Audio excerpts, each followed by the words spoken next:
ಆತ್ಮೀಯ ಬಂಧುಗಳೇ, ನೋಡಿ, ಇದು ಕಂದವಾರ ಕೆರೆಗೆ ಹಿಡಿದಿರುವಂತಹ ದುಸ್ಥಿತಿ ಏನು ಅಂತಂದರೆ, ಕಂದವಾರ ಕೆರೆ ನೂರಾರು ಎಕರೆ ವ್ಯಾಪ್ತಿಯಲ್ಲಿ ಏನು ಸುತ್ತುವರೆದಿದೆ. ಈ ಇಡೀ ಕಂದವಾರ ಕೆರೆ ಇವತ್ತು ನೋಡೋಣ ಅಂದರೆ ನೀರು ಸಿಗದ ಮಟ್ಟಿಗೆ, ನೀರು ಕಣ್ಣಿಗೆ ಕಾಣಿಸದ ಮಟ್ಟಿಗೆ ಜೊಂಡು ಬೆಳೆದಿದೆ. ಈ ಜೊಂಡಿನ ಬಗ್ಗೆ ಪ್ರಶ್ನೆ ಎತ್ತೋರು ಯಾರೂ ಇಲ್ಲ. ಈ 3ನೇ ಹಂತದ ಶುದ್ಧೀಕರಣ ಬೇಕು ಅಂತ ಈಗಾಗಲೇ ತುಂಬ ಹೋರಾಟಗಳು ನಡೀತಿದ್ದಾವೆ. ಆ ಹೋರಾಟಗಳ ಜೊತೆಗೆ ಮೊದಲನೇದಾಗಿ ಅತಿ ಜರೂರಾಗಿ ಆಗಬೇಕಾಗಿರುವಂತಹದ್ದು ಈ ಜೊಂಡಿನ ಒಂದು ನಿರ್ಮೂಲನೆ. ಗೊತ್ತಿಲ್ಲ ಯಾವ ಕಾರಣಗಳಿಂದ ಈ ಜೊಂಡು ಅನ್ನುವಂಥದ್ದು ಈ ಕೆರೆಯಲ್ಲಿ, ಅದು ಇದೇ ಕೆರೆಯಲ್ಲಿ ಇಷ್ಟರ ಮಟ್ಟಿಗೆ ಆಗಿದೆ ಅನ್ನುವಂಥದ್ದು.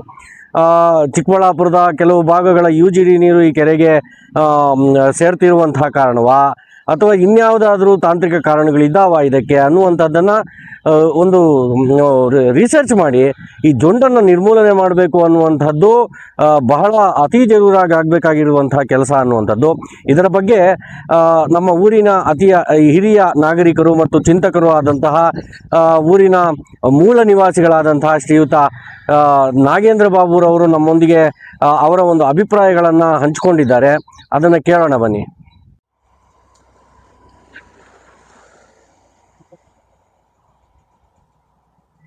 ಎಲ್ರಿಗೂ ನಮಸ್ಕಾರ.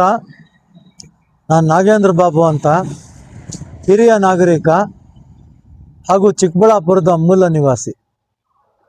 ಆತ್ಮೀಯರೇ, ಇವತ್ತು ನಾವಿಲ್ಲಿ ನಿಂತಿರ್ತಕ್ಕಂತಹ ಸ್ಥಳ ಒಂದು ಕಾಲದಲ್ಲಿ ಇದು ಇಡೀ ಚಿಕ್ಕಬಳ್ಳಾಪುರ ನಗರಕ್ಕೆ ಕಳಶಪ್ರಾಯವಾಗಿದ್ದಂತಹ ಪವಿತ್ರ ಸ್ಥಳ ಹಾಗೂ ಚಿಕ್ಕಬಳ್ಳಾಪುರ ನಗರಕ್ಕೆ ಹೊಂದಿಕೊಂಡಿರುವಂತೆ ನೂರಾರು ಎಕರೆ ಭೂಪ್ರದೇಶದಲ್ಲಿ ಸದಾ ಪರಿಶುದ್ಧವಾದ ನೀರಿನಿಂದ ಆವೃತವಾಗಿ ಆರೋಗ್ಯವಂತ ಸಮಾಜ ನಿರ್ಮಾಣ ಆಗೋದಕ್ಕೆ ಮೂಲ ಕಾರಣ ಆಗಿದ್ದಂತಹ ಒಂದು ರಮಣೀಯವಾಗಿದ್ದಂತಹ ಸ್ಥಳ ಈ ಸ್ಥಳ ಕಂದವಾರ ಕೆರೆ ಅಂತಂದ್ಬಿಟ್ಟು. ಚಿಕ್ಕಬಳ್ಳಾಪುರ ನಗರದ ಅಂಚು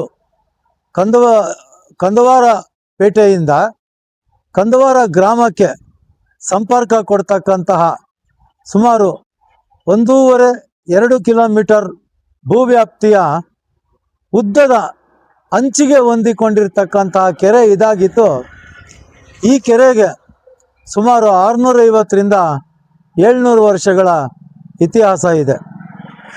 ಕಾರಣ ಇಷ್ಟೇ, ಚಿಕ್ಕಬಳ್ಳಾಪುರ ನಗರನ ಕಟ್ಟಿದಂತಹ ಹಿಂದಿನ ಆಹುತಿ ರಣಬೈರೇಗೌಡರ ಸಹೋದರರು ಚಿಕ್ಕಬಳ್ಳಾಪುರಕ್ಕೆ ಬಂದು ಗಂಡು ಮೆಟ್ಟಿದ ಭೂಮಿ ಅಂತಂದ್ಬಿಟ್ಟು ಹೆಸರು ಪಡೆದಂತಹ ಚಿಕ್ಕಬಳ್ಳಾಪುರದಲ್ಲಿ ವೀರೇಗೌಡ, ಮಾರೇಗೌಡ, ಮಲ್ಲಬೈರೇಗೌಡ ಅಂತಕ್ಕಂಥ ಅವರು ಈ ಊರನ್ನ ಕಟ್ಟಿದ್ರು.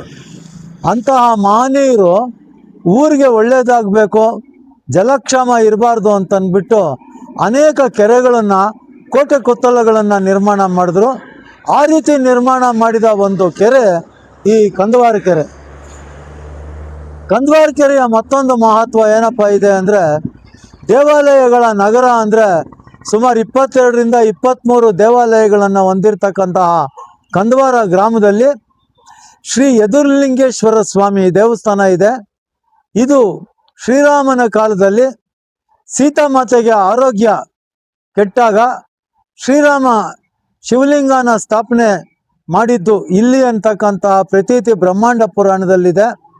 ಇಲ್ಲಿ ಶ್ರೀರಾಮ ಸ್ಥಾಪನೆ ಮಾಡಿರ್ತಕ್ಕಂತಹ ಲಿಂಗ ಮತ್ತು ಆಂಜನೇಯ ಸ್ವಾಮಿ ತಂದಿರ್ತಕ್ಕಂತಹ ಲಿಂಗನ ಶ್ರೀರಾಮ ಪ್ರತಿಷ್ಠಾಪನೆ ಮಾಡಿರೋದು ಶ್ರೀ ವೈದ್ಯನಾಥೇಶ್ವರ ಮತ್ತು ಶ್ರೀ ಜ್ವರಹರೇಶ್ವರ ಅಂತಕ್ಕಂಥ 2 ಲಿಂಗಗಳನ್ನು ಹೊಂದಿರತಕ್ಕಂತಹ ಇಡೀ ಪ್ರಪಂಚದಲ್ಲಿಯೇ ಅತ್ಯಂತ ಪ್ರಾಚೀನವಾದಂತಹ ಯದುರ್ಲಿಂಗೇಶ್ವರ ಸ್ವಾಮಿ ದೇವಸ್ಥಾನದ ಕೆಲವೇ ಕಣ್ಣೆಳತೆ ದೂರದಲ್ಲಿರೋದು ಕಂದವಾರ ಕೆರೆ.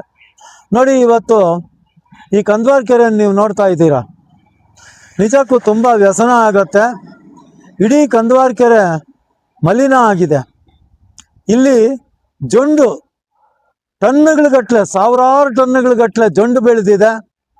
ಈ ಜೊಂಡಿನ ಕಾರಣದಿಂದ ಕಂದವಾರ ಕೆರೆಯ ನೀರಿನ ಜಲಚರಗಳಿಗೆ ಆಮ್ಲಜನಕ ಶುದ್ಧವಾದ ಗಾಳಿ ಸರಬರಾಜು ಆಗದೇ ಇರೋ ಕಾರಣದಿಂದ ಹಾಗೂ ಈ ಕೆರೆಗೆ ಡಾಕ್ಟರ್ ಕೆ ಸುಧಾಕರ್ ಜಿಲ್ಲಾ ಉಸ್ತುವಾರಿ ಸಚಿವರಾಗಿದ್ದಾಗ ಸಿದ್ದರಾಮಯ್ಯ ಗೌರ್ಮೆಂಟ್ ನಂತರ ಯಡಿಯೂರಪ್ಪ ಸರ್ಕಾರದಲ್ಲಿ HN ವ್ಯಾಲಿ ಅಂತಕ್ಕಂಥ ಒಂದು ಯೋಜನೆ ಜಾರಿಗೆ ಬಂತು.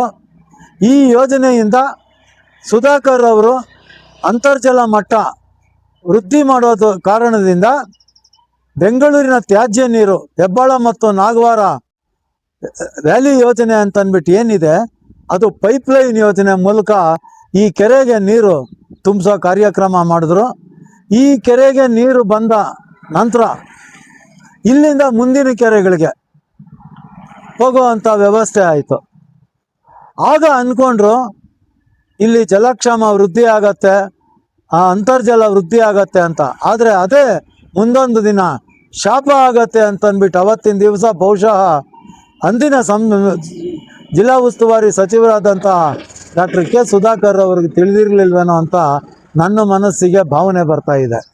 ಕಾರಣ ಬೆಂಗಳೂರಿನ ತ್ಯಾಜ್ಯವಾದಂತಹ ನೀರು ಇಲ್ಲಿ ಇಮರಿ ಈ ಕಲುಷಿತವಾದ ನೀರು ಇಲ್ಲಿ ಏನು ಮನುಷ್ಯನಿಗೆ ಮಾರಕವಾದಂತಹ ಸಾಂಕ್ರಾಮಿಕ ರೋಗಗಳನ್ನು ಹರಡಬಹುದಾದಂತಹ ಎಲ್ಲ ಸಾಧ್ಯತೆಗಳನ್ನು ಹೊಂದಿದ್ದು, ತಜ್ಞರ ವರದಿ ಪ್ರಕಾರ ಇಲ್ಲಿ ಬೆಳೀತಕ್ಕಂಥ ತರಕಾರಿ ನಿಷಿದ್ಧ ಉಪಯೋಗಕ್ಕೆ, ಆಮೇಲೆ ಇಲ್ಲಿನ ಮೀನುಗಳನ್ನು ಯಾರೂ ಖರೀದಿ ಮಾಡಬಾರ್ದು, ಹಾಗೂ ಈ ಭಾಗದ ನೀರನ್ನ ಯಾರೂ ಬಳಕೆ ಮಾಡಬಾರ್ದು ಅಂತ ಸರ್ಕಾರನೇ ಒಂದು ಬೋರ್ಡ್ ಹಾಕಿದೆ. ಇಂತಹ ನೀರಿನಲ್ಲಿ ಇವಾಗ ಜೊಡ್ಲು ತುಂಬಿಕೊಂಡಿರೋದ್ರಿಂದ ಕೆರೆ ತುಂಬ ಮಲಿನವಾಗಿದೆ. ಸಾಂಕ್ರಾಮಿಕ ರೋಗಗಳನ್ನು ಹರಡ್ತಕ್ಕಂತಹ ಒಂದು ಕೇಂದ್ರ ಬಿಂದು ಆಗಿದೆ ಅಂದರೆ ಅಚ್ಚರಿ ಅಲ್ಲ. ಚಿಕ್ಕಬಳ್ಳಾಪುರದಲ್ಲಿ ಕೆಲವು ಪ್ರಜ್ಞಾವಂತ ನಾಗರಿಕರು ಶ್ರೀ ಭಗತ್ ಸಿಂಗ್ ಚಾರಿಟಬಲ್ ಟ್ರಸ್ಟ್ ಸಂಸ್ಥೆ ಅಧ್ಯಕ್ಷ ಹಾಗೂ ನನಗೆ ಆತ್ಮೀಯ ಸಂದೀಪ ಬಿ ರೆಡ್ಡಿ ಅನ್ನೋರು ರಾಷ್ಟ್ರಪತಿಗಳ ಗಮನ ಸೆಳೆಯೋದಕ್ಕೋಸ್ಕರ ಈ ಕೆರೆಯ ನೀರಿನ ಅವ್ಯವಸ್ಥೆಯನ್ನು ತಜ್ಞರ ವರದಿಯ ಆಧರಿಸಿ 1,00,000 ಸಹಿ ಸಂಗ್ರಹ ಮಾಡೋ ಅಭಿಯಾನ ಮಾಡಿದ್ದಾರೆ. ಈಗಲೂ ಹಳ್ಳಿಗಳಲ್ಲೆಲ್ಲ 1,00,000 ಸಹಿ ಅಭಿಯಾನ ನಡೀತಾ ಇದೆ. ಬಹುಶಃ ನನ್ನ ಅಂದಾಜು ಒಂದು 30-40 ಸಾವಿರ ಅಥವಾ ಅದಕ್ಕೂ ಹೆಚ್ಚಿನ ಸಂಗ್ರಹ ಆಗಿರ್ಬೋದು ಅಂತ ನಾನು ಅನ್ಕೊತಾ ಇದ್ದೀನಿ. ಅವರು ಒಂದು ಪ್ರಯತ್ನ ಮಾಡಿದ್ರು, ಹಾಗೂ ಅವರೇನೇ ರಾಜ್ಯ ಸರ್ಕಾರದ ಗಮನ ಸೆಳೆಯೋದಕ್ಕೆ ಇಲ್ಲಿನ ಚುನಾಯಿತ ಜನಪ್ರತಿನಿಧಿಗಳಾದಂತಹ ಸಂಸದ ಡಾಕ್ಟರ್ ಕೆ ಸುಧಾಕರ್, ಚಿಕ್ಕಬಳ್ಳಾಪುರ ವಿಧಾನಸಭಾ ಸದಸ್ಯ ಪ್ರದೀಪ್ ಈಶ್ವರ್ ರವರು ಕೂಡ ಗಮನ ಹರಿಸ್ಬೇಕು ಅಂತೇಳಿ ಚಿಕ್ಕಬಳ್ಳಾಪುರಕ್ಕೆ ಬಂದು ಕರೆ ಕೊಟ್ಟರು. ಇನ್ನೊಬ್ಬ ರಾಜಕೀಯ ಆಕಾಂಕ್ಷಿ ಸಮಾಜ ಸೇವಕ ಅಂತೇಳಿ ಇತ್ತೀಚಿನ ದಿನಗಳಲ್ಲಿ ಹೋರಾಟ ಹಮ್ಮಿಸ್ಕೊಂಡಿರ್ತಕ್ಕಂತಹ ಹರೀಶ್ ಕೆ ರೆಡ್ಡಿ ಅನ್ನೋರು ಶ್ರೀ ಹರಿಕೃಷ್ಣ ಫೌಂಡೇಶನ್ ವತಿಯಿಂದ ಅವರು ಇಲ್ಲಿಂದ DC ಕಚೇರಿ ತನಕ ಪಾದಯಾತ್ರೆ ಮಾಡೋದ್ರ ಮುಖಾಂತರ ಸರ್ಕಾರದ ಗಮನ ಸೆಳೆಯೋದಕ್ಕೆ, ಆಮೇಲೆ ಈ ನೀರನ್ನ ತಜ್ಞರಿಗೆ ಕಳಿಸ್ಕೊಟ್ಟು ಅಲ್ಲಿನ ಒಂದು ವರದಿಯನ್ನು ತೆಗೆದುಕೊಂಡು ಆ ವರದಿಯನ್ನು ಸರ್ಕಾರಕ್ಕೆ ಕಳಿಸ್ಬಿಟ್ಟು ಈ ಗಮನ ಸೆಳೆದ್ರು. ಅದಾದ ನಂತರ ಮತ್ತೊಬ್ಬ ಜೈ ಫೌಂಡೇಶನ್ ಅಂತಕ್ಕಂಥ ಒಬ್ಬ ಸಮಾಜ ಸೇವಕ ಜೈಕುಮಾರ್ ಅನ್ನೋರು ಇಲ್ಲಿ ಬಂದು ಈ ಕೆರೆಯ ಸುತ್ತಮುತ್ತಲನ್ನೆಲ್ಲ ಪರೀಕ್ಷೆ ಮಾಡಿಬಿಟ್ಟು ಈ ಮುದ್ದೇನಹಳ್ಳಿ ಭಾಗದ ಕೆರೆಯ ಮುದ್ದೇನಹಳ್ಳಿ ಅನ್ಕೊತೀನಿ ಬಹುಶಃ ಆ ಕೆರೆಯ ನೀರನ್ನು ಕುಡಿದು ಇದು ಕುಡಿಯೋದಕ್ಕೆ ಯೋಗ್ಯ ಅಂತಕ್ಕಂಥ ಒಂದು ಅಭಿಪ್ರಾಯ, ಹಾಗೂ ಇಲ್ಲಿ ಜೊಂಡು ತೆಗೆದುಬಿಟ್ಟು ಆಮ್ಲಜನಕ ಪರಿಶುದ್ಧವಾಗಿ ಬೆಳಕು ಮತ್ತು ಗಾಳಿ ಇಲ್ಲಿನ ಜಲಚರಗಳಿಗೆ ಬಂದರೆ ಈ ಸಮಸ್ಯೆ ಬಗೆಹರಿಯತಕ್ಕಂಥ ಅಭಿಪ್ರಾಯ ವ್ಯಕ್ತಪಡಿಸಿದ್ದಾರೆ.